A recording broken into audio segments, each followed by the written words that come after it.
नमस्कार दोस्तों। आज मैं एक ऐसे टॉपिक पे बात करने वाला हूँ जिसके बारे में लोग अक्सर बात करते हैं बहुत ही गुप्त तरीके से, और वो है कुंडलिनी योग।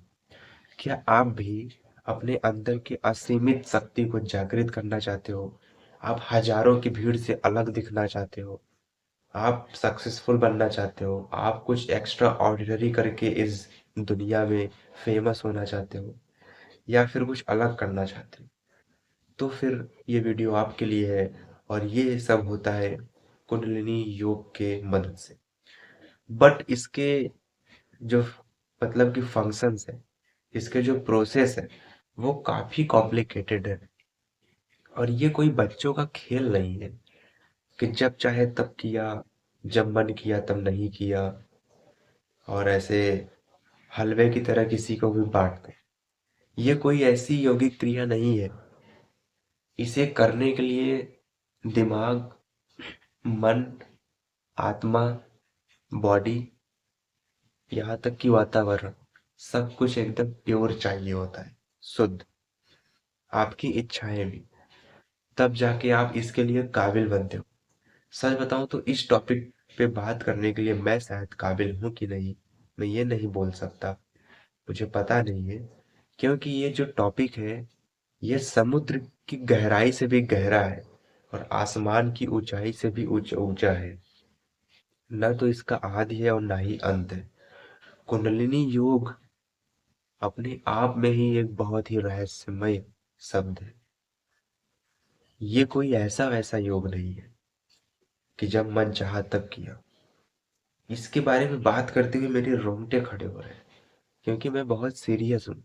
क्योंकि ये कोई ऐसी चीज नहीं है कि जिसके बारे में खुल के बताया जाए सबको, और बता भी नहीं सकता। इसके बारे में बताने से ये बहुत गलत है। आजकल मैं देखता हूँ यूट्यूब पे बहुत सारे कंटेंट है जिनमें खुल के बताया गया है। कुछ अनुभव है जो खुल के बताए गए हैं, कैसे करना चाहिए, क्या करना चाहिए। ये बिना किसी यौगिक गुरु के, बिना किसी यौगिक गुरु के सानिध्य में बिना रहे, इसे आजमाना आपके लिए खतरनाक हो सकता है। और ये कुंडलिनी योग काफी जोखिम भरा और खतरनाक है। मैं इसे जोखिम भरा और खतरनाक इसलिए बोल रहा हूँ, क्योंकि जो चीज जितनी ज्यादा शक्तिशाली होती है, उतनी ही ज्यादा खतरनाक भी होती है। ये प्रकृति का नियम है।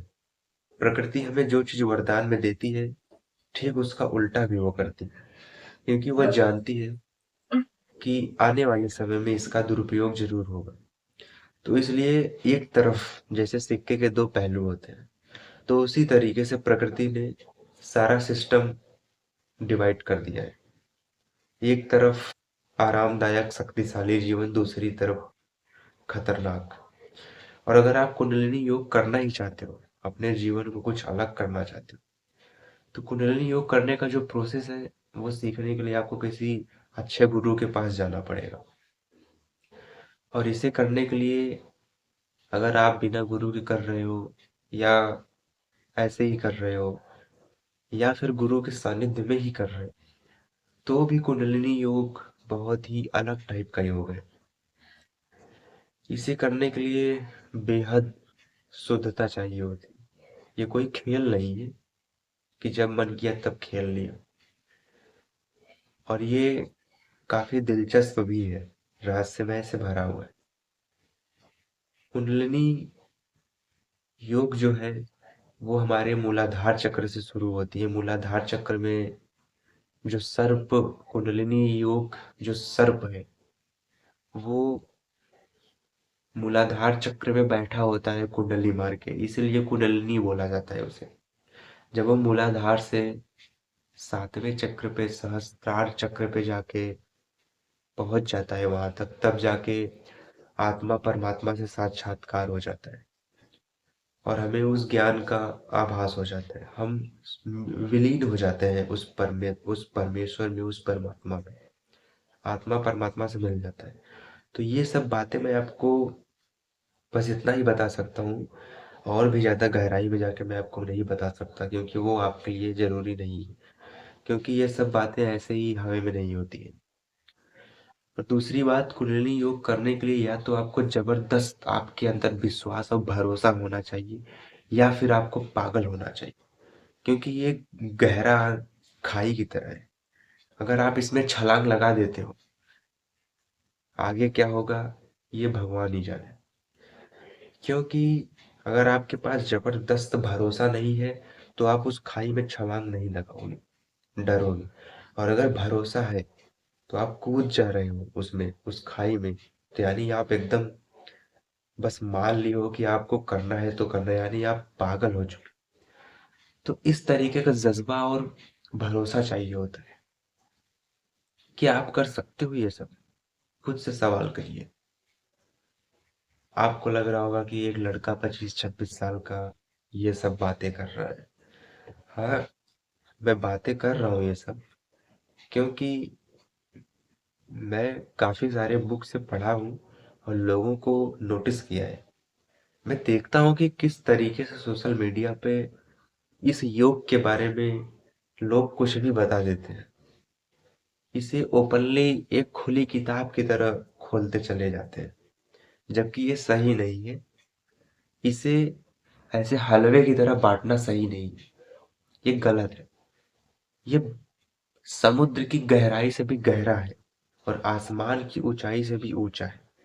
ये एक बहुत ही गहरा आध्यात्मिक यात्रा है, इस आत्मा को परमात्मा से मिलाने का। ये है कुंडलिनी योग का ताकत। तो इसे कोई आम यौगिक क्रिया मत समझिए। ये बहुत ही अलग और अध्यात्म में इसका बहुत ही ज्यादा महत्व है। यूं कहें कि ये अध्यात्म के लिए बहुत ही जरूरी है। ये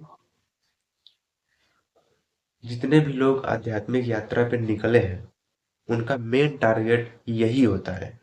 अब सोचिए कितने सारे लोग आध्यात्मिक जगत में यात्रा करते हैं, उनका मेन टारगेट ये कुंडलिनी योग ही है, जो मूलाधार से उठ के सहस्त्रार चक्र पे जाके परमात्मा से मिलता है।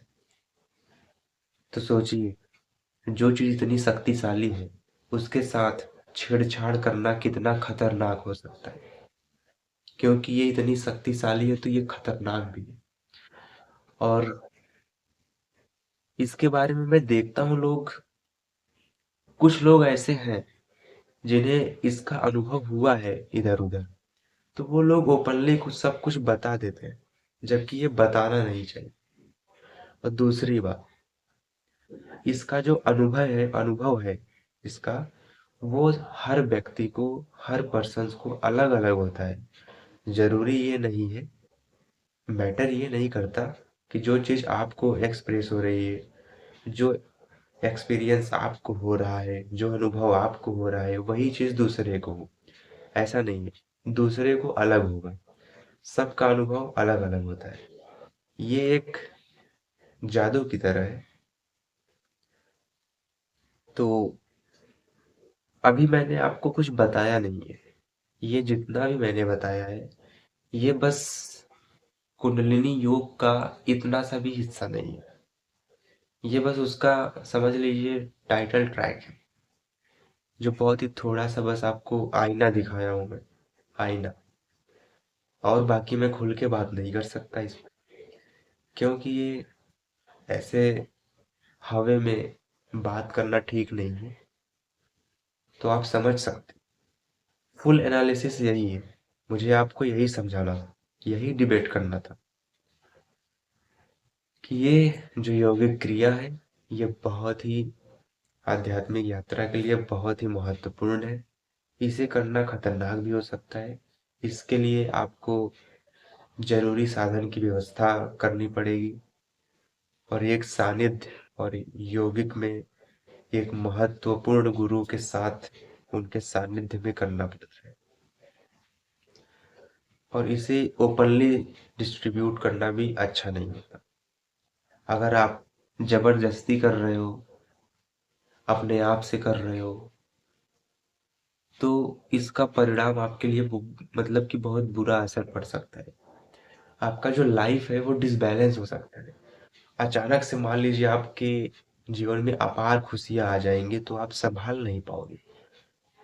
इतनी ज़्यादा शक्ति आप सँभाल नहीं पाओगे, आप बर्बाद हो सकते हो। और अगर कोई भी चक्र इधर-उधर डिसबैलेंस हो गया, तब भी आप खत्म खतरनाक तरीके से आपका जो जीवन है वो डिसबैलेंस हो जाएगा। तो इसे करने के लिए काफ़ी सहजता चाहिए और काफ़ी नॉलेज चाहिए और सही प्रोसेस और सही देख-रेख चाहिए। तो इसे एक्टिवेट करने के लिए आप इधर-उधर की चीज़ों के चक्कर में मत फँसिए। किसी अच्छे यौगिक गुरु के पास जाइए, उनसे बात करिए। वो आपको खुद ही बताएँगे कि आप ये सब करने के लिए अभी तैयार हो कि नहीं। तो फिलहाल रात के शायद 12 बजने वाले हैं। मैं अभी के लिए बस इतना ही। मैं फिर मिलूँगा किसी नए इंटरेस्टिंग टॉपिक के साथ। अब मैं अगले वीडियो में फिर से मिलूँगा आपसे। अगर आपको नहीं समझ में आया होगा तो आप कमेंट करिए, मैं बहुत ही ईज़िली तरीके से आप सबको एकदम अच्छे से समझाऊँगा और बताऊँगा। बट उतना ही बताऊँगा जितना ज़रूरी है। तो कमेंट करके ज़रूर बताइएगा। फिलहाल मैं चलता हूँ। Please take care. Bye bye.